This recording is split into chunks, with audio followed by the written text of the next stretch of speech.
शुभे शोभने मुहूर्ते श्रीमहाविष्णुराङ्गेय प्रवर्तमानस्य अद्य ब्रह्मणः द्वितीयपरार्थे श्वेतवराहकल्पे वैवस्वतमन्वन्तरे कलियुगे प्रथमपादे जम्बूद्वीपे भरतवर्षे भरतखण्डे मेरोर्दक्षिणदिग्भागे श्रीरङ्गस्य उत्तरदिक्प्रदेशे गङ्गानदयोर्मध्यदेशे लक्ष्मणभरतशत्रुघ्नसमेत सीतारामचन्द्रस्वामिनः आलयसन्निधौ भगवत्सन्निधौ अस्मिन् वर्तमान व्यावहारिकचान्द्रमानेन प्रभवादिष्टिसंवत्सराणां मध्ये श्रीविश्वावसुनामसंवत्सरे दक्षिणायने हेमन्तऋतौ पौष्यमासे बहुलभौ शुभनक्षत्रे शुभयोगे शुभकरणे एवं गुणभेषण विशिष्टायां शुभतिथौ अस्यां भगवद्कृपया भक्तस्य गोत्रोद्भवस्य అందరూ కూడా మీ గోత్రము మీ పేరు మీ వారి పేరు మీ ఇంట్లో ఉన్న పిల్లల పేర్లు అందరూ కూడా ఒకసారి మనసులో చెప్పుకొని చెప్పిందనటమ్మా. అస్మానం సహ కుటుంబానాం క్షేమ స్థైర్య ధైర్య వీర్య విజయ అభయ ఆయు ఆరోగ్య ఐశ్వర్య అభివృద్ధ్యర్థం ధర్మ అర్థ కామ్య మోక్ష చతుర్విధ ఫల పురుషార్థ సిద్ధ్యర్థం ఆధ్యాత్మిక ఆదిదైవిక ఆదిభౌతిక తాపత్రయ నివారణార్థం బోధ రంగనాథ స్వామినః తిరుకల్యాణ మహోత్సవ అంగభూతం ప్రథమతః ఉలూక పూజనం ఆచార్య శ్రీహస్తేన అహం కరిష్యే ఇది అక్షతాని విసృజ్య కలశే అక్షతాని విసృజ్య కలశే వరుణాయ నమః ధ్యానం ప్రోక్షాః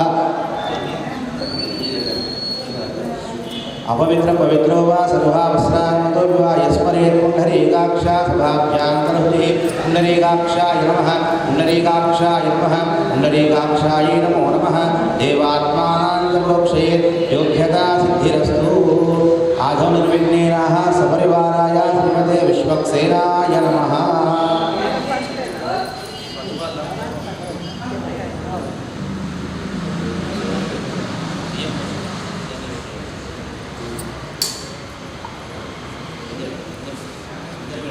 स्माधिष्ठियन्नवयं विष्मः स विश्वक्सेनाभिदाहवे तत्पुरुषा विद्महे वेत्रहस्तासेनमावाहयामि ओं भुवः विश्वक्सेनमावाहयामि आहा सुप्रीता सुप्रसन्ना वरदा भवतु. अक्षतలు వేసి నమస్కారం చేసుకోండి. పూతో నీళ్ళండి. హస్తయాన్ని సమర్పయామి. ఆరిద్రావిలేపనం సమర్పయామి. సపరివారాయ శ్రీమతే విశ్వక్సేనాయ నమః.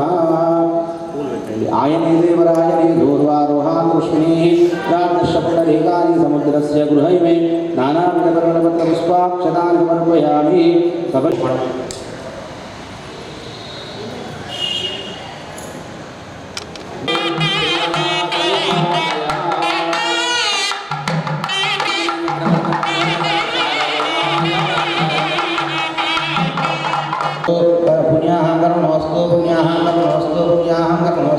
यत् पुण्यं नक्षत्रं तद्वत्कृतो पुष्यं यदा मे सूर्योदयते अथ नक्षत्रं कर्मणे स्वस्ति स्वस्ति न इन्द्रो वृषभाः स्वस्ति न पूषा विश्ववेदाः स्वस्ति नस्तारक्षरश्नेमिः स्वस्ति नो बृहस्पतिर्दधातु. देवदेवोत्तमस्याः जगत्कुटुम्बिनः जगदक्षिणार्थवचनस्याः गोदानन्दनाथस्वामी तिरुकल्याणमहोत्सवाराधनः बुद्धिमोन्दोर्मन्दोकर्मोद्यतां वृद्धास्माभिः संसद्य मित्रं देवोस्तु अनुरागानविषामधेन्द्रः यतन्देवीरसवीराः. अक्षर कलशं कलशे अक्षतानि क्षिप्याः कलशं चेयबेट्टंడి. हरि ओम दक्षम्योरामहे गातुविघ्नाय गातुविघ्नपतये दैवीः स्थिरस्तु नः स्थिरमानुषेभ्यः ऊर्ध्वं दिगाद्वेहं शन्नोऽस्तु द्विपदैः चं चतुष्पदे ओं शान्तिः. कलशं తీసుకొని నిలబడి చక్రదా కార్యక్రమం हरि ओम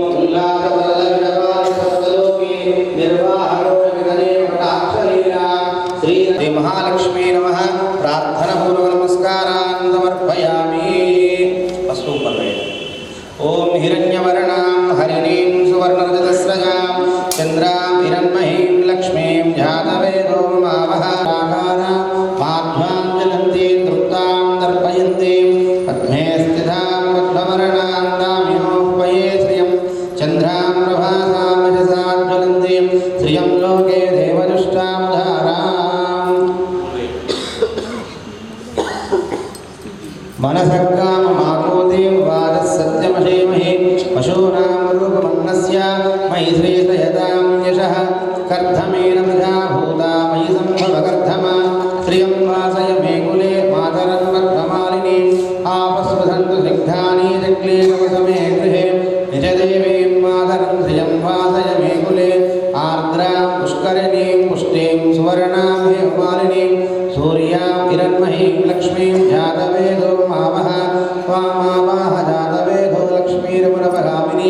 यस्यां हिरण्यं प्राभूतं गावो दास्योश्वा विन्धेयं पुरुषानहं यजुषे प्रयतो भूत्वा जुहुयादाज्यमन्वहं श्रियः पञ्चदहस्तं च श्रीकामसततं जपेत् पल्लु इसको पल्लु बैठो याः फलिनीर्या फला पुष्पायाश्च पुष्पिनीः बृहस्पति प्रसूता स्थानो चन्द्वगं हसः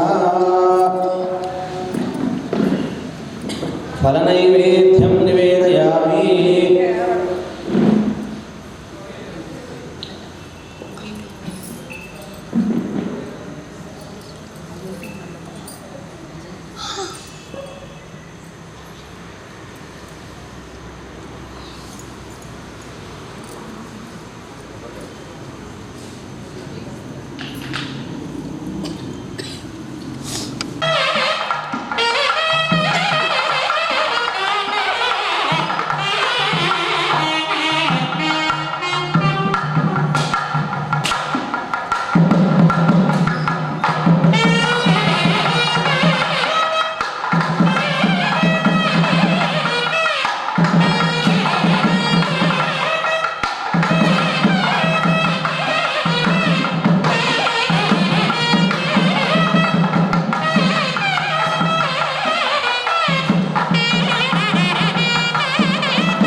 सर्वेषां श्रीरङ्गेशाय मङ्गलं श्रियकान्ताय कल्याणदहेर्दहेर्दिनां श्रीवेङ्कटनिवासाय श्रीनिवासाय मङ्गलं सोच्चिष्टमालिका बन्धागन्धबन्धुरजिष्णवे विष्णुचित्ततनूजायै गोदायै नित्यमङ्गलं मङ्गलासाधनपरैमदाचार्य पुरोगमै सर्वैश्वपूर्वैराचार्यै सत्कृतायास्तु मङ्गलम् जलेन प्रोक्षा पुष्पैश्ववन्दनं मङ्गलमहानीराजनं समर्पयामि गोदारङ्गनाथस्वामी गोविन्द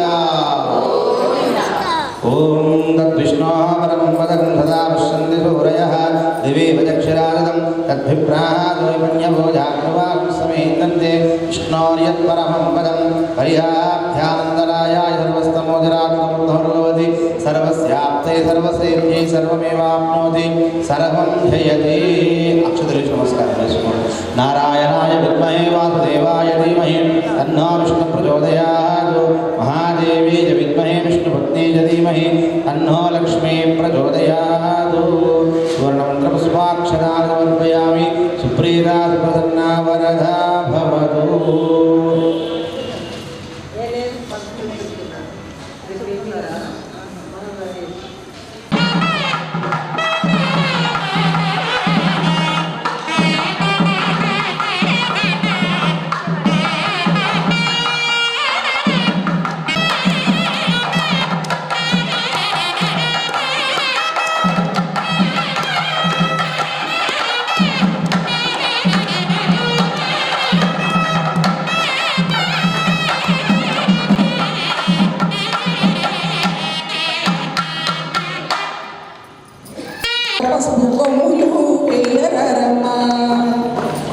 గల్లు గల్లు మని గాజులు మృగంగ పిల్ల పసుపు కొమ్ములు వేయరమ్మ గోదమ్మ పెళ్లి పసుపు దంచరమ్మ మన కృష్ణయ్య పెళ్లి పసుపు దంచరమ్మ పాల కొమ్ములు బంగ సన్నాయి మృగంగ పచ్చి పసుపు కొమ్ములు వేయరమ్మ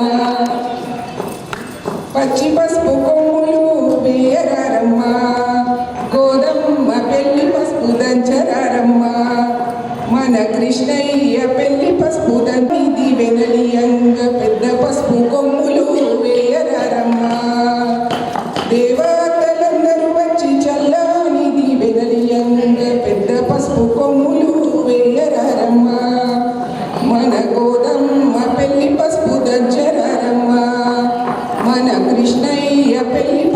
పసుపుదంచరమ్మ సింధి సోమి సోవాలమ్మ నవ్వు చూడే జగన్న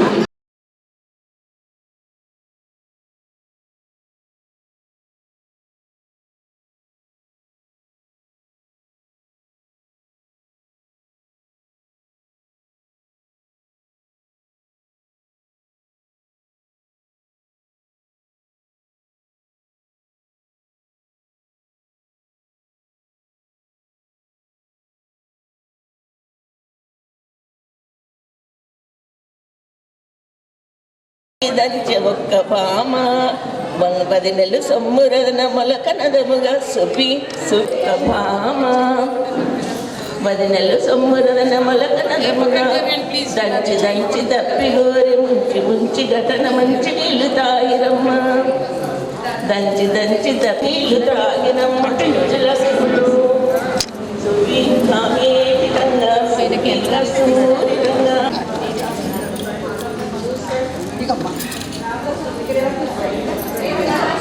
అది లేకుండా దాంట్లోనే పెడతాను అందరూ అయిపోయినాయి అనుకున్నాము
पाराट्यं त्वं श्रुतिशतस्थिरसिद्धमध्यापयन्ति स्वोच्छिष्टायां सृजनिगणितं यावरात् कृत्यपुङ्क्ते गोदातस्यै नम इदमिदं भूये वास्तु भूयः। अस्मद्गुरुभ्यो नमः, अस्मत्कर्मगुरुभ्यो नमः, अस्मत्सर्वगुरुभ्यो नमः। श्रीमते रामानुजाय नमः। श्रीमन्नारायणचरणौ शरणं प्रपद्ये। श्रीमते नारायणाय नमः। सर्वधर्मान् परित्यज्य मामेकं शरणं व्रज। अहं त्वा सर्वपापेभ्यो मोक्ष इच्छामि मा शुचः। प्रिय भगवद्बन्धुलारा, దయచేసి కొద్దిసేపు మాటలను ఆపేద్దాం. మనం పైన పాశురాలను పాటలను పాడుతూ ఈ యొక్క మార్గశిర వ్రతం ఏదైతే ఉందో, మార్గశిర వ్రతం లోపల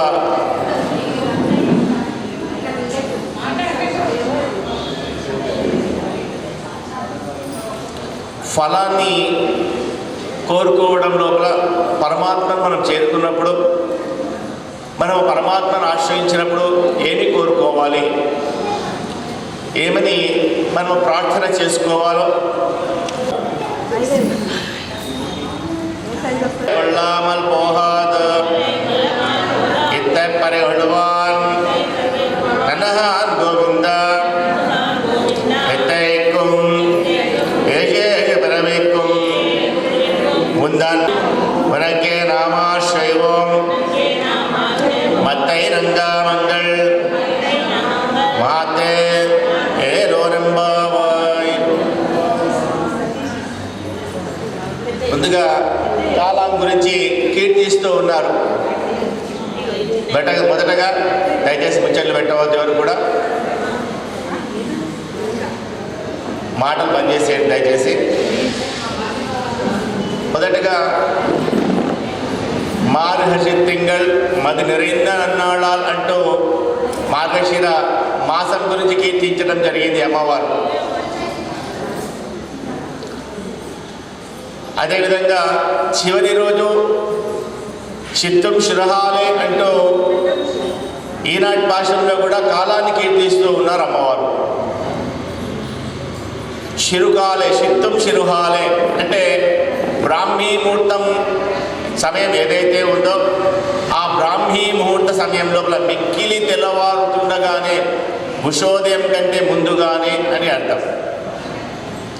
ఆ ఉషోదయం ముందుగానే వీరంతా కూడా గోదాగోష్ఠి అంతా కూడా లేచి రావడం జరిగింది. మనకు 3 రకములైనటువంటి నిద్రలు ఉంటాయట. ఒకటి తామస నిద్ర అని చెప్పేసి అంటాం. ఆ తామస నిద్ర అంటే చాలాసేపు ఉదయం అయిన తర్వాత కూడా, సూర్యోదయం అయిన తర్వాత కూడా మధ్యాహ్నం వరకు పడుకునేటువంటి నిద్ర ఏదైతే ఉందో దాన్ని మనం తామస నిద్ర అని చెప్పేసి అంటాం. సూర్యోదయం అయిన తర్వాత కూడా పడుకునేటువంటిది. సూర్యోదయం అవగానే లేచేటువంటి నిద్ర ఏదైతే ఉందో దాన్ని శిరుహాలే అని చెప్పేసి అంటాం మనం. సూర్యోదయం అయిన తర్వాత లేచేటువంటిది దాన్ని రాజస నిద్ర అని చెప్పేసి అంటాం. ఇక ఏదైతే సాత్వికమైనటువంటి నిద్ర ఉందో, ఈ సాత్వికమైనటువంటి నిద్ర లోపల బ్రాహ్మీ ముహూర్తం లోపల సూర్యోదయానికంటే ముందుగానే నిద్ర లేపడం జరుగుతుంది.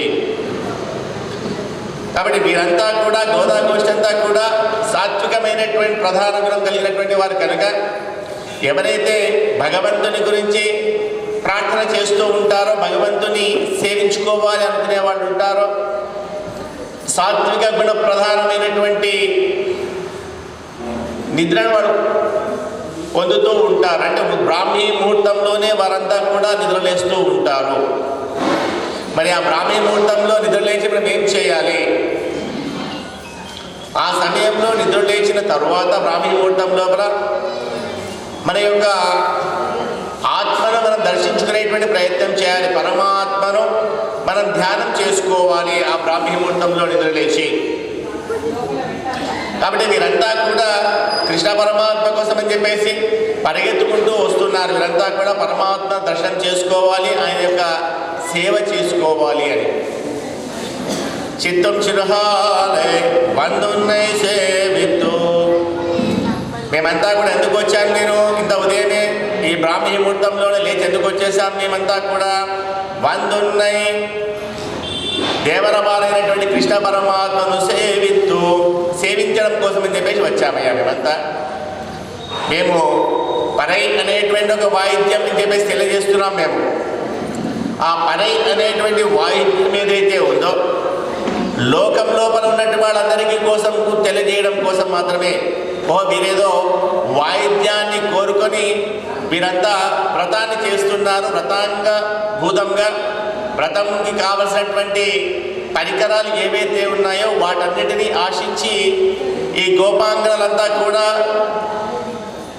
వీళ్ళు ధనుర్మాస వ్రతాన్ని, మార్గశీర్ష వ్రతాన్ని ఆచరిస్తున్నారు అని లోకంలో ఉన్నటువంటి ఆ గోకులంలో ఉన్నటువంటి పెద్దలందరికీ కూడా అనిపించే విధంగా పరై అనేటువంటి వాయిద్యం అని చెప్పేసి తెలియజేస్తున్నారు. కానీ కృష్ణ పరమాత్మ నీకు తెలియదా, ఆడవారి మాటలకు అర్థాలు వేరులే అన్నట్టుగా మేము ఏమి కోరుకొని నీ దగ్గరికి వచ్చామో నీకు తెలుసుకోవాలయ్యా. ఉందన్నే సేవిత్తు. మేము వచ్చినటువంటి ప్రధానమైనటువంటి కారణం ఏమిటిది? నీ దేవరవాన్ని కృష్ణ పరమాత్మను నిన్ను సేవించడం కోసమని వచ్చామయ్యా మేమంతా కూడా. ఏదో పని అయినటువంటి వాయిద్యం, ఆ వాయిద్యాలు మాకు బజార్లో దొరకాయా? అవి ఎక్కడైనా దొరుకుతాయి. ఆ వాయిద్యం కోసం నీ దగ్గరికి రావాలా? ఆ వాయిద్యం నీ దగ్గరే లభిస్తుంది అని నీ దాకా రావడం కనుక ఉన్నటువంటి ఉద్దేశాన్ని నీవు ఎరగాలయ్యా. ఎందుకోసమని నీ దగ్గరికే వచ్చాను, మేము నిన్ను కోరుకొనే వచ్చాను ఇక్కడికి అని ఆ వాయిద్యం మీద ఉన్నటువంటి అంతరార్థం ఏమున్నది ఆ విషయాన్ని నువ్వు తెలుసుకోవాలయ్యా. ఉందన్నే సేవిత్తు మున్పొత్తామరై అరడే పోతం పొరుల్ హేళాయ్. మేము ఎందుకోసం వచ్చాము నీ దగ్గరికి అంటే నిన్ను సేవించడం కోసమని. ఏం సేవించాలి?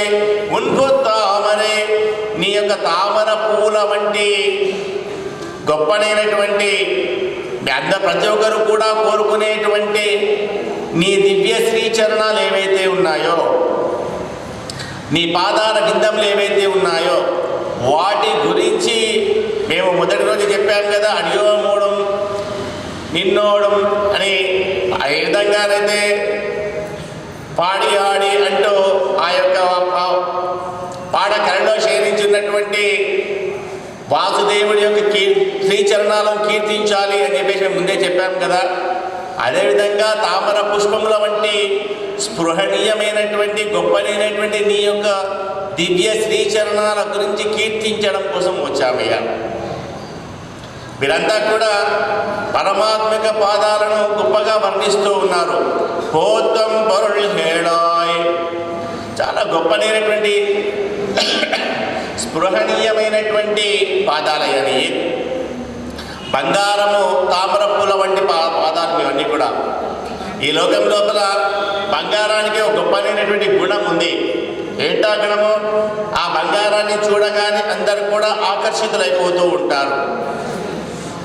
అలాగే మేము కూడా ఎవరైతే భగవద్భక్తులు ఉంటారో, ఎవరైతే నిన్ను ఆశ్రయించాలనుకుంటారో అలాంటి వారందరూ ఆశ్రయించేటువంటిది ఏమిటి? నీ యొక్క శ్రీచరణాలే. మాకందరికీ కూడా ఆధారమైనటువంటివి నీ యొక్క దివ్య శ్రీచరణాలే. బంగారంతో మేము ఏ విధమైనటువంటి ఆభరణం కావాలి అంటే ఆ విధమైన ఆభరణాన్ని తయారు చేసుకోవచ్చు. అదేవిధంగా నీ శ్రీచరణాలను ఆశ్రయించిన వాడు ఎవరైతే ఉంటారో వారికి ఇహ పరలోకం లోపల ఏది కోరుకుంటే అది లభిస్తుందయ్యా. ఈ లోకంలో ఉన్న వారికి నీ శ్రీచరణాలను ఆశ్రయించి అనేకమైనటువంటి సౌఖ్యాలు కావాలి అనుకుంటే సౌఖ్యాలను ప్రసాదిస్తుంది. సిరి సంపదలు కావాలంటే సిరి సంపదలను ఇస్తుంది. లేదు మాకేమీ వద్దయ్యా, కేవలం నీ శ్రీచరణాలను ఆశ్రయించడమే, కైంకర్యం చేయడమే మా యొక్క ప్రార్థన అంటే ఆ శ్రీచరణాలను ఆశ్రయించి కైంకర్యం వైకుంఠాన్ని ప్రసాదించేటువంటిది ఆ యొక్క దివ్య శ్రీచరణాలే. అక్కడికి వెళ్ళాలి అంటే నిరంతరం కూడా మంత్రరత్నమైనటువంటి శ్రీమన్నారాయణ చరణం శరణం అంటూ మంత్రరత్నం ఏదైతే సూచిస్తుందో నీ శ్రీ చరణాలను ఆశ్రయించమని దాన్ని మేమంతా కూడా కోరుకొని పరలోకమైనటువంటి వైకుంఠాన్ని పరమపదాన్ని చేరుకోవడానికి మాకు యోగదాయకంగా ఉంటుంది. అలా చేరుకోవాలి అంటే నీ శ్రీచరణాలను మేము ఆశ్రయించి ఉండాలి. అదేవిధంగా బంగారం ఎవరి దగ్గర అయితే ఉంటుందో వారికి గొప్పనైనటువంటి విలువ కూడా ఉంటుంది. బంగారం ధరించిన వారికి ఒకరి దగ్గర చాలా బంగారం ఉన్నది అని చెప్పేసి ఈ లోకం లోపల చాలా విలువ ఉంటుంది బంగారం ఉన్న వాళ్ళ దగ్గర. అదేవిధంగా ఎవరైతే నీ శ్రీచరణాలను నిరంతరం కూడా వారి మనసు లోపల దర్శించుకుంటారో, శ్రీచరణాలు ఆశ్రయించుంటారో, వారి మనసు లోపల నిలుపుకొని ఉంటారో, బంగారం లాంటి శ్రీచరణాలు ఎవరైతే మనసులో నిలుపుకొని ఉంటారో వారికందరికీ కూడా ఈ లోకములో గొప్పనైనటువంటి విలువ లభిస్తుంది. ఆచార్యులలాగా వారంతా కూడా ఆచార్యులలాగా గొప్పగా కీర్తించబడతారు. కనుక నీ అలాంటి గొప్పనైనటువంటి శ్రీచరణాలు ఏవైతే ఉన్నాయో అవి చాలా గొప్పనైన భాగ్యం కలిగినటువంటివి. కాబట్టి మేమంతా కూడా నీ శ్రీచరణాలను ఆశ్రయించి వాటి గురించి పోతామని అడిగే పోతాం పరుడు దగ్గరికి వచ్చేసి నీ పాదాలను దగ్గర ఉండి వాటిని సేవించడం అంటే అఖిల భువనస్తేమ జన్మస్తేమ భంగాదిలీలే విదీప్తే బ్రహ్మణి శ్రీనివాసే భవతు మమ పరస్మిన్ శేముషీ భక్తి రూపా. మేమంతా కూడా నీ యొక్క భవతు మమ పరస్మై శేముషీ భక్తి రూప భక్తితోటి నీకు శేషీభూతులుగా ఉండి నీ యొక్క సేవ చేసుకోవాలి. మేమంతా కూడా అంటే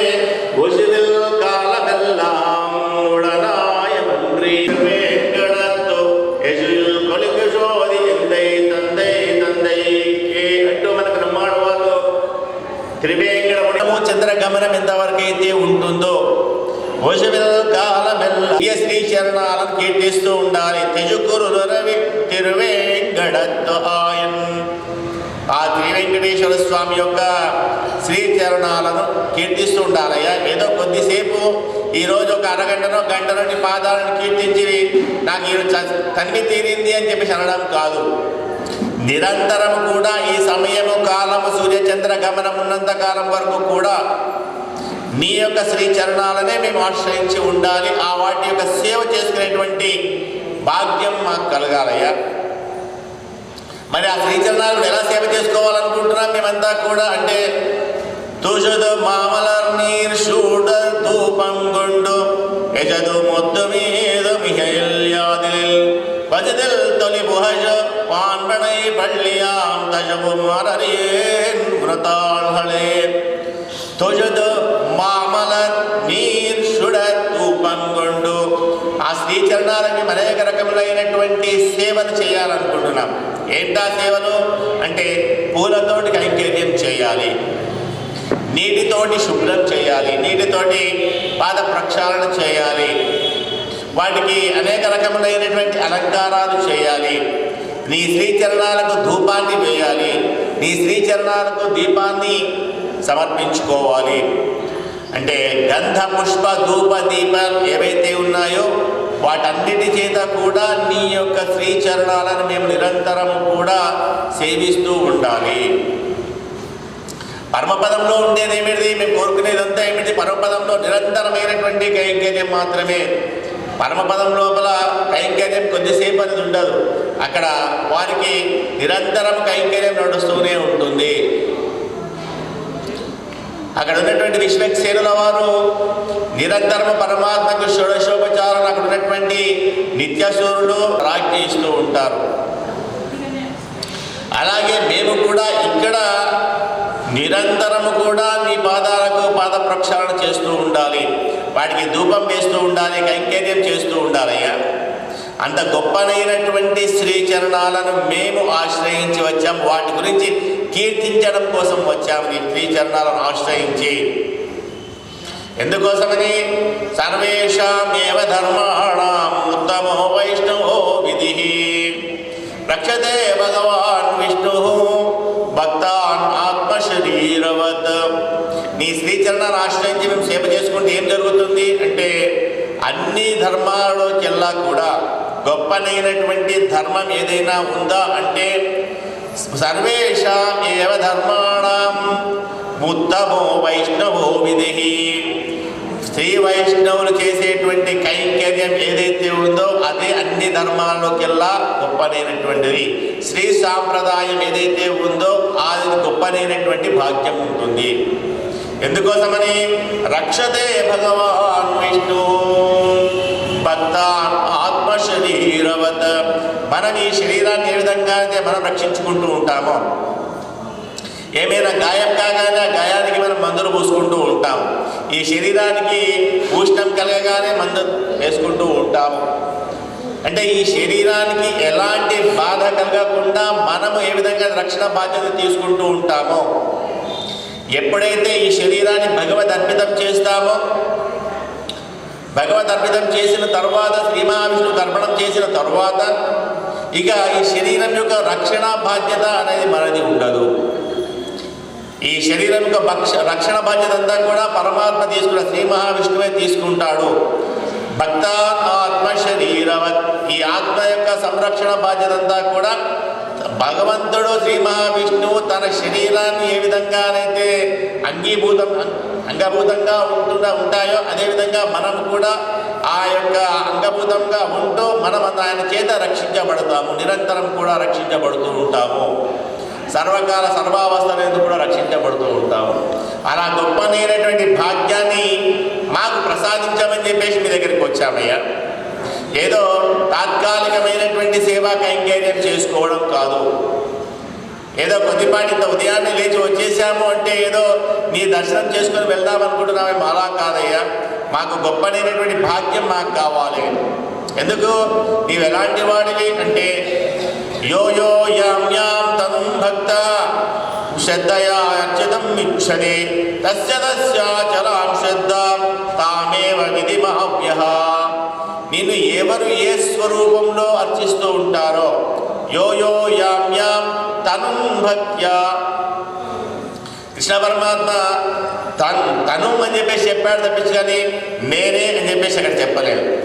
అంటే ఎవరు ఏ స్వరూపంలో కొలిచినప్పటికీ కూడా, అంటే రామచంద్రుడిగా కొలవచ్చు, వెంకటేశ్వరుడిగా కొలవచ్చు, కృష్ణుడిగా కొలవచ్చు, నరసింహుడిగా, వామనుడిగా, పరశురాముడిగా, ఏ స్వరూపంలో కొలిచినా లేదా ఇతరమైన దేవతాంతరాలను నేను ఆశ్రయిస్తాను అని చెప్పేసి ఆశ్రయించినా కూడా వారి లోపల అంతర్భాగంగా ఉండేటువంటి అంతర్యామిగా ఉండేటువంటి వాడు శ్రీపతి శ్రీమన్నారాయణుడే. వారు సర్వతంత్ర స్వతంత్రులు కారు. వారు ఏమి ఇవ్వాలి అన్నా, మనం కోరినటువంటి కోరికలన్నీ నెరవేర్చాలి అన్నా అవి కేవలము అంతర్యామిగా ఉన్నటువంటి పరమాత్మ యొక్క ఆజ్ఞ మేరకు మాత్రమే అవి అన్నీ కూడా నెరవేర్చబడతాయి. సంకల్పాలన్నీ కూడా నెరవేర్చబడతాయి. అంతే తప్పించి ఏ దేవతకు కూడా తను స్వతంత్రించి కోరికలు నెరవేర్చేటువంటి యోగ్యత అర్హత లేదు. అంతర్యామిగా ఉన్నటువంటి పరమాత్మనే వాటన్నింటినీ కూడా నిర్దేశం చేస్తూ ఉంటాడు. సర్వదేవాన్ నమస్కృత్య కేశవం ప్రతిగచ్చతి అంటుంది మనకు శాస్త్రం. అంటే మనం ఎవరికి నమస్కారం చేసుకున్నా కూడా ఎవరికి చెందుతుంది? కేశవం ప్రతిగచ్చతి. అది అంతర్యామిగా ఉన్నటువంటి శ్రీమన్నారాయణుడికే చెందుతుంది. కాబట్టి ఎవరు ఏ విధంగా కోరుకున్నా కూడా వారికి ఆ విధమైనటువంటి సేవా భాగ్యాన్ని కలుగజేస్తుంటాడు పరమాత్మ. కాబట్టి మనమేమో ఏ విధంగా సేవ చేసుకోవాలి అంటే, ఏ విధంగానైతే అరణ్యవాసంలో ఉన్నటువంటి సీతారామచంద్రులకు లక్ష్మణస్వామి సేవ చేసుకున్నాడో, నిరంతరము కూడా సేవ చేసుకున్నటువంటి వాడు లక్ష్మణస్వామి. అరణ్యవాసానికి బయలుదేరే ముందు లక్ష్మణస్వామి తను కూడా వస్తాను అని చెప్పేసి అంటే నిరాకరిస్తాడు రామచంద్రుడు. అన్న, నీవు నన్ను అరణ్యవాసానికి నీతో పాటు రానియకపోతే ఈ శరీరము ఈ ఆత్మను ఆత్మ శరీరాన్ని వదిలేస్తుంది. ఇక నిన్ను వదిలిపెట్టేసి నేను ఉండలేనయ్యా. ఏ విధంగానైతే జలాన్మత్స్య నివోధృతౌ, ఒక నీటి నుంచి చేపను తీసి బయట వేస్తే ఎంత దానిపైన ఉన్నటువంటి తడి ఉన్నంత వరకు మాత్రమే చేప జీవించి ఉంటుంది. ఆ చేప పైన తడి ఆరిపోగానే తన శరీరాన్ని వదిలేస్తుంది, తన ఆత్మను వదిలేస్తుంది ఆ చేప.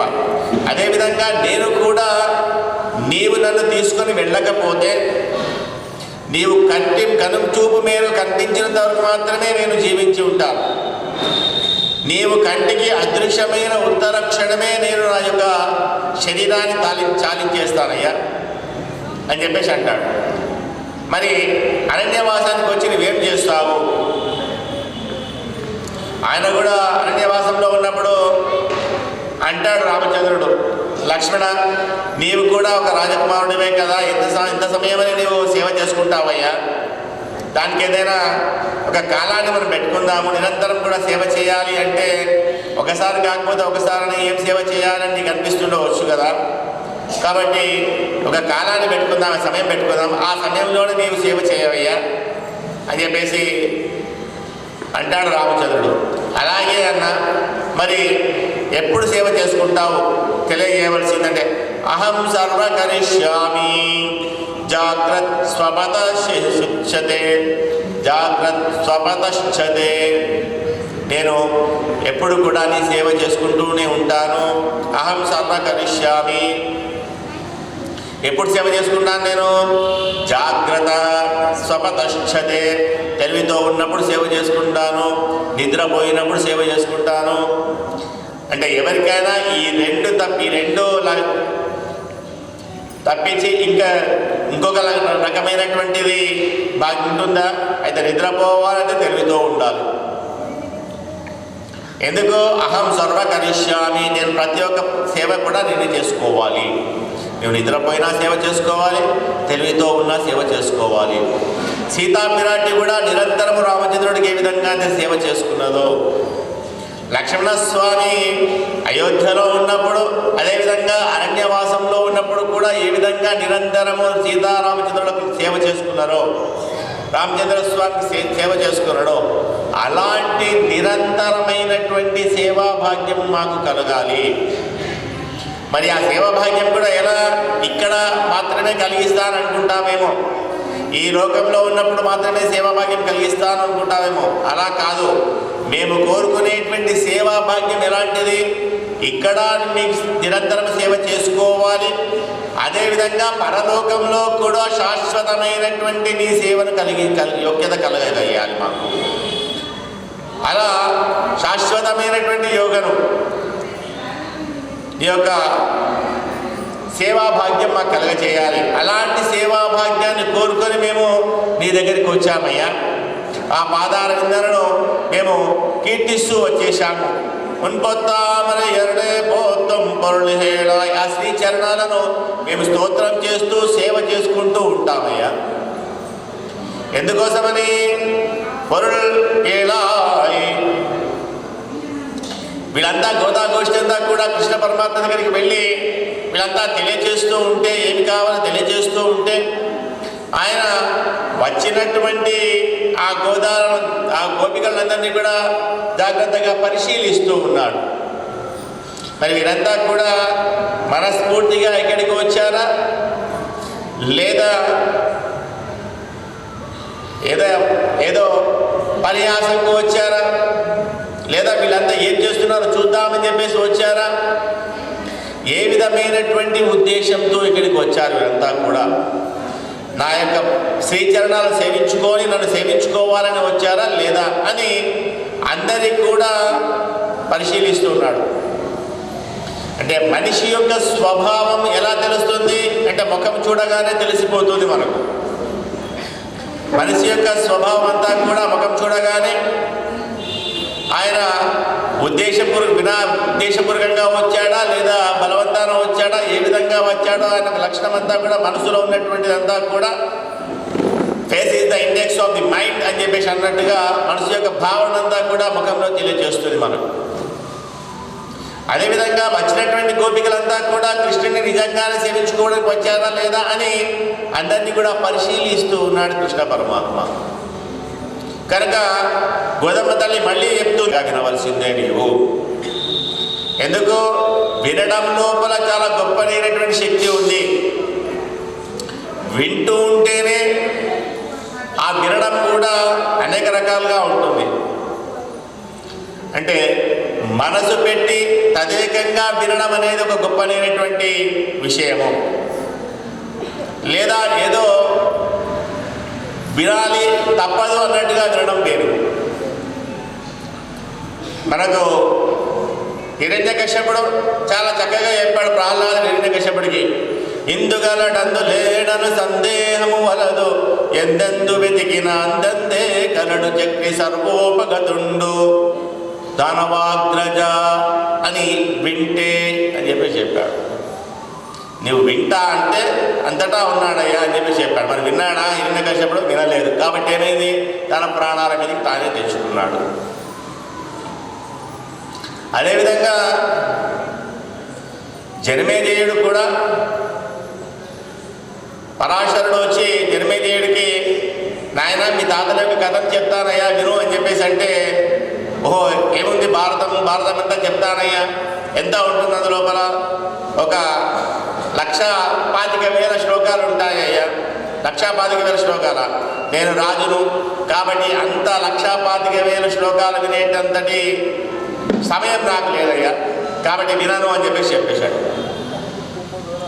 సరే వెళ్ళిపోయాడు. మళ్ళా వచ్చాడు. కనీసము మొత్తం వినకపోయినా ఒక శ్లోకమైనా వినవయ్యా. శ్లోకంలో ఎన్ని పాదాలు ఉంటాయి? 4 పాదాలు ఉంటాయి. 4 పాదాలు ఉంటాయా? అంతా కూడా వినేటువంటి సమయం నాకు లేదు, కాబట్టి ఇప్పుడు వినను అని చెప్పేసి అన్నాడు. సరే చివరిగా కనీసము ఒక శ్లోకంలోని ఒక పాదమైనా వినవయ్యా అని చెప్పాడు. ఆ శ్లోక పాదం సరే ఇంతగానో ప్రాధేయపడుతున్నాడు కదా అని, సరే చెప్పవయ్యా వింటానని చెప్పేసి అన్నాడు. ఈ లోకం లోపల 2 మూర్ఖులు ఉన్నారు. ఏంటి ఇలా అంటాడు? 2 మూర్ఖులు ఉన్నారు అంటాడు. ఇంతమంది మూర్ఖులు ఉన్నారు కదా ఈ లోకం లోపల, మరి ఈయనేంది 2 మూర్ఖులు ఉన్నారు అంటాడని చెప్పేసి. దుర్యోధన దశానన, ఇద్దరు కూడా మూర్ఖులు ఉన్నారయ్యా అని చెప్పారు. ఆ 2 మాత్రమే మూర్ఖులు ఎందుకు అయ్యారు, మిగతా వాళ్ళు ఎందుకు కాలేదు అని చెప్పేసి అదంతా తెలుసు కాదు. ఎందుకు దుర్యోధనుడు ఎందుకు మూర్ఖుడు అయ్యాడు అని తెలుసుకోవడం కోసమని అప్పుడు అడిగితే మొత్తం భారతం అంతా కూడా వినిపించేశాడు. అంటే చెప్పినది వినాలి అంటే వినేలాగా చేసేటువంటి వాడే ఆచార్యుడు. వినను అన్నా కూడా వినిపించేలాగా చేయాలి. అలా చేస్తేనే ఆచార్యులకు లక్షణం అది. జనమేజయుడికి పరాశరుడు విన అన్నటువంటి జనమేజయుడికి కూడా భారతం అంతా కూడా తాతల కథనంతా కూడా వినిపించేశాడు. ఒక దుర్యోధన మూర్ఖుడు అని చెప్పేసి అనడానికి. ఎందుకు దుర్యోధనుడు మూర్ఖుడు అయ్యాడట? మిగతా వాళ్ళు ఎందుకు మూర్ఖుడు కాలేదు?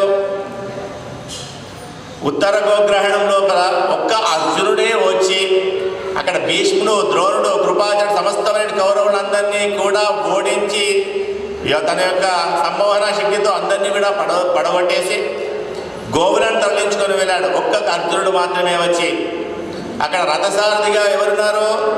ఉత్తర కుమారుడు ఉన్నాడు. ఒక పిరికి వాడినటువంటి ఉత్తర కుమారుడు ఉన్నాడు. అలాంటి భీరుడైన ఉత్తర కుమారుడి రథసారథిగా పెట్టుకొని వచ్చినటువంటి అర్జునుడే సమస్తమైనటువంటి కౌరవులందరినీ కూడా ఓడించాడే. మరి సాక్షాత్ శ్రీకృష్ణ పరమాత్మనే రథసారథిగా వస్తే కురుక్షేత్ర సంగ్రామం లోపల అపజయం తప్పదు అని చెప్పేసి తెలిసినా కూడా కోరుకొని యుద్ధాన్ని కోరి తెచ్చుకున్నాడే దుర్యోధనుడు. మరి అలా అంతకన్నా మూర్ఖుడు ఎవరైనా ఉంటారా? కాబట్టి అందరికంటే గొప్పమైన మూర్ఖుడు ఎవరంటే దుర్యోధనుడు అని చెప్పి ఆయన భారత కథనంతా కూడా చెప్పాడు. మరి రావణాసుడు ఎందుకు మూర్ఖుడు అయ్యాడు? ఆయనకి ఎంతమంది హితోపదేశం చేశారు. మారీచుడు హితోపదేశం చేశాడు. మాల్యవంతుడు హితోపదేశం చేశాడు. ఆంజనేయ స్వామి హితోపదేశం చేశాడు. అంగదుడు ఎంతమంది హితోపదేశం చేశాడు.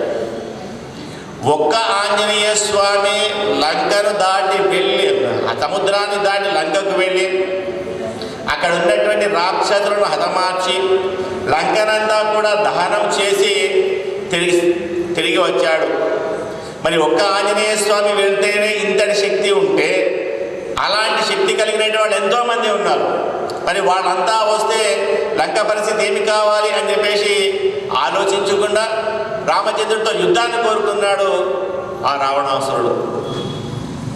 కాబట్టి అలాంటికన్నా గొప్పైన మూర్ఖునికి ఎవరైనా ఉంటారా? కాబట్టి వీళ్ళిద్దరే మూర్ఖులు అని చెప్పేసి ఒక పాదంతో ప్రారంభించి మొత్తం అంతా కూడా వినిపించేశాడు. కాబట్టి వినడం లోపల గొప్పనైనటువంటి శక్తి అనేది ఉంటుంది. అందుకోసమే మనకు నవవిధ భక్తుల్లో కూడా మొట్టమొదటగా చెప్పినటువంటిది శ్రవణం, వినడము నేర్చుకోవాలి. ఇక్కడ కూడా వీళ్ళంతా కృష్ణుడు అందరినీ చూస్తూ ఉంటే గోపికలందరినీ కూడా పరీక్షిస్తుంటే చాలయ్యా అందరినీ గోపికలు బాగానే పరీక్షించావు, కానీ నేను చెప్పేది ముందుగా విను, నీవు పరులు నేను చెప్పేది ముందు వినవయ్యా అని చెప్పేసి కృష్ణ పరమాత్మను సావధానపరుస్తూ ఉంది అమ్మవారు. ఏమి వినాలట ఆయన? నీవు ఎందుకోసం వచ్చావు ఇక్కడికి?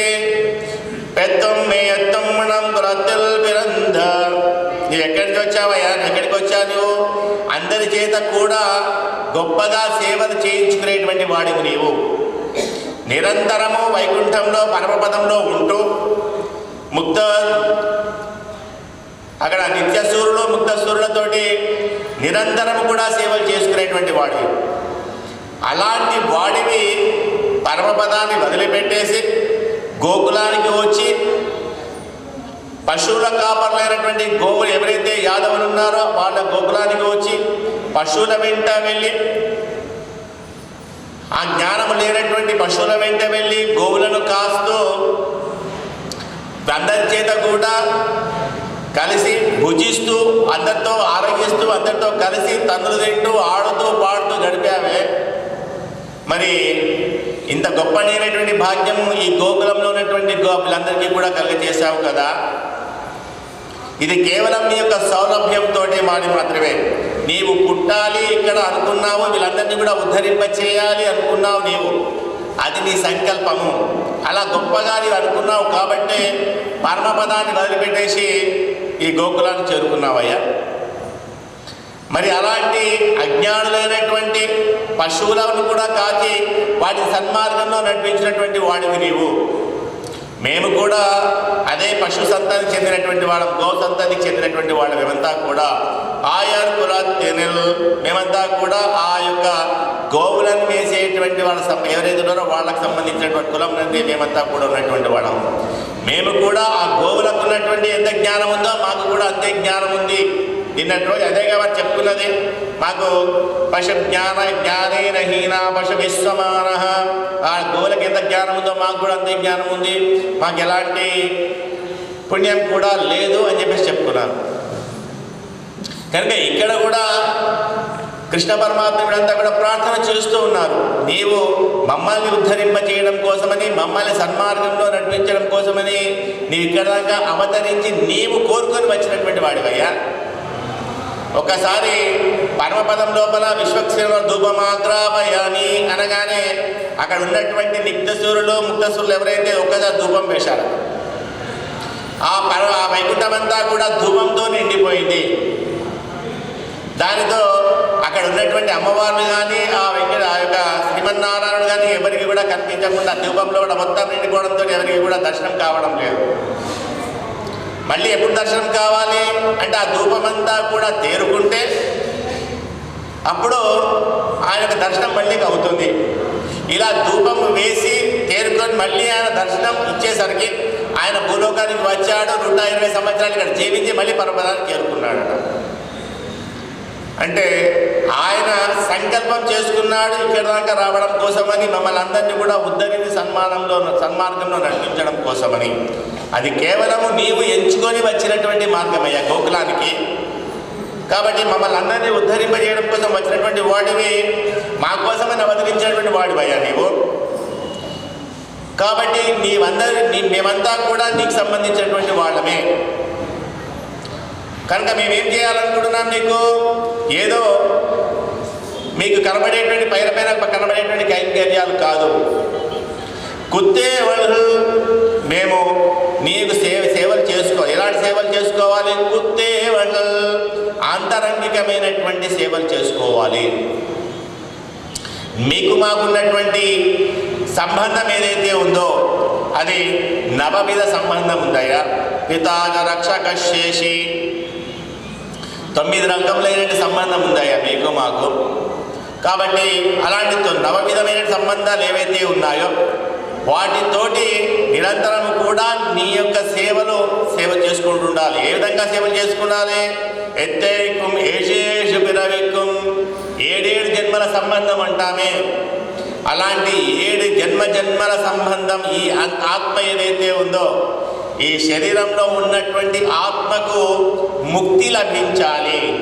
ఎన్ని జన్మలైనా సరే, ప్రతి జన్మలో కూడా 7 జన్మలు కానీ ఇంకా ఎక్కువ జన్మలైనా సరే, 7 జన్మలైనా సరే ఈ శరీరంలో ఉన్నటువంటి ఆత్మకు ముక్తి ఎప్పుడైతే లభిస్తుందో అలా లభించాలి అంటే ఈ జన్మలో మాత్రమే సేవ చేసుకుంటే సరిపోదయ్యా. జన్మల్లో కూడా ఎంత సేవ చేసుకున్నా నీవు అనుగ్రహించి ముక్తి ప్రసాదించాలి అని ఎప్పుడైతే సంకల్పం చేసుకుంటావో, మాకు ముక్తిని ప్రసాదిస్తావో అప్పటి వరకు కూడా నిరంతరము ప్రతి జన్మలో కూడా నీ సేవా భాగ్యమే మాకు కావాలి. ఇత్త పరివడువా గోవింద. కాబట్టి మేము నీ నిరంతరమైనటువంటి సేవా భాగ్యం మాకు కలిగేటువంటి కావాలి గోవింద అంటూ పిలుస్తున్నారు మళ్ళీ ఈరోజు. అంటే గోవింద అని పిలవగానే అనుకున్నాడట ఆయన, నన్ను కాదు కావచ్చు గోవింద అని చెప్పేసి అంటున్నారు కదా. ఎందుకు? ఆ గోవింద శబ్దానికి అనేకమైనటువంటి అర్థాలు ఉన్నాయి మనకు. గో అంటే ఆచార్యుడు. ఆచార్యుడు ఏం చేస్తాడు అంటే తనతో పాటు తన శిష్యగణానందరినీ కూడా సన్మార్గంలో నడిపించేటువంటి వాడు, తనను ఆశ్రయించిన వాళ్ళందరినీ కూడా పరమపదానికి చేర్చేటువంటి వాడు ఆచార్యుడు. ఓహో, వీళ్ళంతా కూడా ఆచార్యుడిని స్మరణ చేసుకుంటూ ఉన్నట్టున్నారు. ఎందుకంటే ఆచార్యుని ఆశ్రయిస్తే పరమపదం లభిస్తుంది, ముక్తి లభిస్తుంది. కాబట్టి మీరంతా ఆచార్యుని ఆశ్రయిస్తున్నట్టున్నారు అని చెప్పేసి అనుకున్నాడు ఆయన. అలా కాదయ్యా, మేము ఆచార్యుని స్మరించుకోవడం లేదయ్యా. గోవింద అంటే మళ్ళీ గో అనే శబ్దానికి కేశములు అని చెప్పేసి ఉన్నది. అందమైనటువంటి కేశములు కలిగినటువంటి వాడు, ఆ విశాలమైనటువంటి అందమైన కేశాలు కలిగినటువంటి వాడు ఎవరు? నరసింహస్వామి. ఓహో, నన్ను కాదు కదా, నేను కృష్ణుడిని కదా. నరసింహస్వామిని అందమైనటువంటి కేశపాశాలు కలిగిన నరసింహస్వామిని వారు ధ్యానం చేసుకుంటున్నారు కదా, వాళ్ళు ఆయన స్మరించుకుంటున్నారు కదా. ఆయనే వచ్చి వీళ్ళకు మోక్షాన్ని ఇస్తాడు, నాకు సంబంధం లేదు అని చెప్పేసి అనుకుంటున్నాడట. ఓహో, అలా కాదయ్యా, నువ్వు నరసింహస్వామిని అనుకుంటున్నావా? అలా కాదయ్యా, నేను పిలిచేదేంది గోవింద అని చెప్పి. గో అంటే మంచి వాక్. వాక్ అంటే ఏదైతే మనకు ఉభయమైన 2 రకములైనటువంటి వాక్ ప్రమాణాలు ఉన్నాయి మనకు. ఒకటి సంస్కృత ప్రమాణం ఉంది, ఇంకొకటి ద్రవిడ ప్రమాణం ఉంది. ఈ వాక్ ప్రభావం చేత వేదాలు ఉపనిషత్తులు అన్నింటినీ కూడా మనకి తెలియజేస్తుంటాయి. కాబట్టి ఆ వేదాలు ఉపనిషత్తులో అగుపించేటువంటి వాడు, తిరిగేటువంటి వాడు ఎవడు? శ్రీమన్నారాయణ, శ్రీ మహావిష్ణువు. కాబట్టి వీళ్ళంతా కూడా ఆ శ్రీ మహావిష్ణువుని ధ్యానించుకుంటున్నాడు కదా. ఆయన సర్వాంతర్యామి, ఆయన విని ఆయన వచ్చి రక్షించాలే అని చెప్పేసి అనుకుంటున్నాడట. ఓహో, నువ్వు అలా అనుకుంటున్నావా? అలా కాదయ్యా, మేము అనేది గోవింద అని చెప్పేసి అంటున్నారు. మళ్ళీ ఈ గోవింద అంటే మరి బాణాలు కదా, గో అంటే బాణం కదా. బాణాలు ధరించినటువంటి వాడు ఎవరు? రామచంద్రుడు. ఓ, రామచంద్రుడిని మీరు ధ్యానం చేసుకుంటున్నారా? మీరు వచ్చిందేమో కృష్ణుడి దగ్గరికి, రామచంద్రుడిని మీరు ధ్యానం చేసుకుంటున్నారా? అలాగైతే మీరంతా రాముడి దగ్గరికి వెళ్ళి నా దగ్గరికి ఎందుకు వచ్చారని చెప్పేసి అన్నారట. అనగానే అలా కాదయ్యా, మేము అనేది మేము ఎక్కడికి వచ్చాము, మేము గోవింద అని చెప్పేసాడు. గో అనే దానికి దిక్కు అనేటువంటి, దిశ అనేటువంటి అర్థం కూడా ఇస్తుంది. దిశ, ఏ దిశగా మనం ప్రయాణం చేయాలి? అర్చిరాజి దిశగా మనం ప్రయాణం చేయాలి. వెలుతురు మార్గం దిశగా ప్రయాణం చేయాలి. ఊర్ధ్వ దిశగా మనం ప్రయాణం చేయాలి. కాబట్టి మేము ఊర్ధ్వ దిశగా ప్రయాణం చేయాలి అంటే అలాంటి గొప్ప యోగ్యత కలగాలి. ఆ గొప్ప యోగ్యతను మనం సంపాదించుకోవాలి మేమంతా కూడా. అలా సంపాదించుకోవాలి అంటే కృష్ణుడు ఏం చేస్తాడు?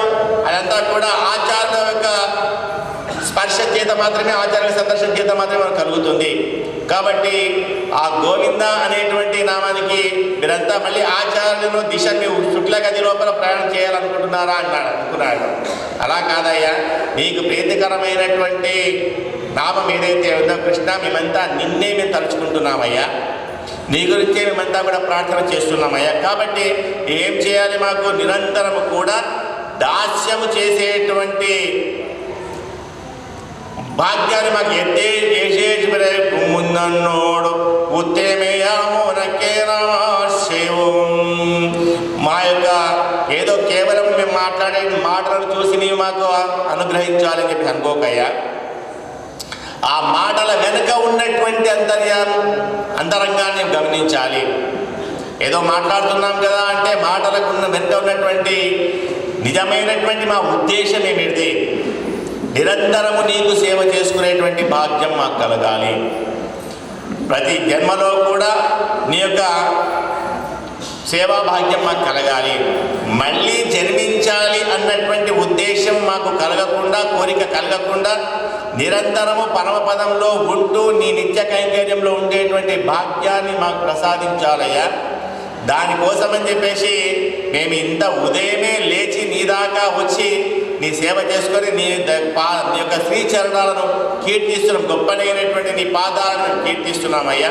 కాబట్టి మాకు ఆ భాగ్యాన్ని ప్రసాదించవలసింది అని ఈనాటి పాశ్రం లోపల గోదా గోష్ఠంతా కూడా కృష్ణ పరమాత్మను ప్రార్థన చేసుకోవడం జరిగింది. దాంట్లో కృష్ణ పరమాత్మ వారి యొక్క అంతరంగాన్ని ఎదిగినటువంటి వాడై వారిని అనుగ్రహించడం జరుగుతుంది కృష్ణ పరమాత్మ.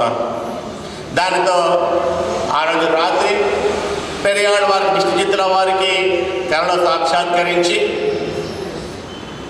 ఆడవారే రేపు ఉదయమే గోదమ్మ తల్లిని, గోదాదేవిని మాకు ఎంతో భక్తితోటి అర్పించినటువంటి ఈ తులసి మాలలు ఏవైతే ఉన్నాయో వాటిని మేమంతా కూడా ప్రేమగా స్వీకరించామయ్యా.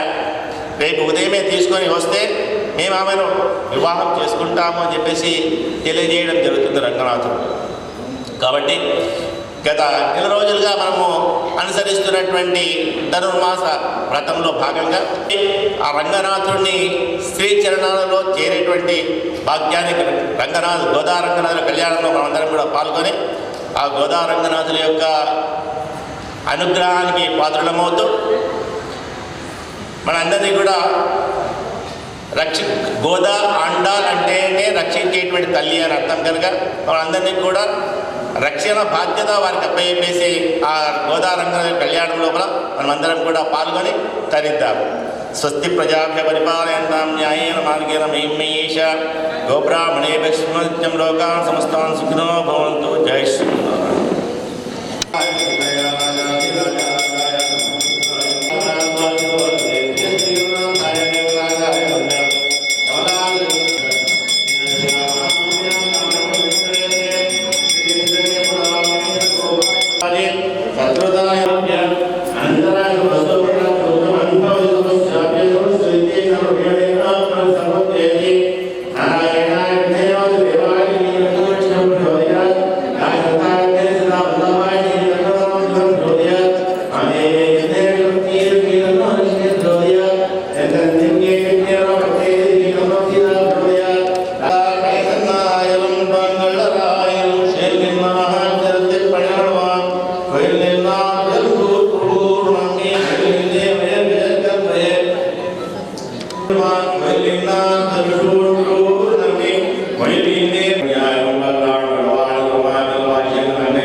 వాసినే భూయాత్ నిత్యశ్రేష్టమంగళం ఉభయ వేదాంతోక్తగాచార్య బ్రహ్మోద్ఘాతకాచార్య శ్రీ శ్రీ శ్రీ త్రిదండిన శ్రీమన్నారాయణ రామానుజ ధియ స్వామిగల్ అరుళుపాట్ శ్రీ ఓభే శ్రీమాన్ శ్రీ వెంకటాచారి தானாச்சாரிய சுவாமிகள் அருள்வார்.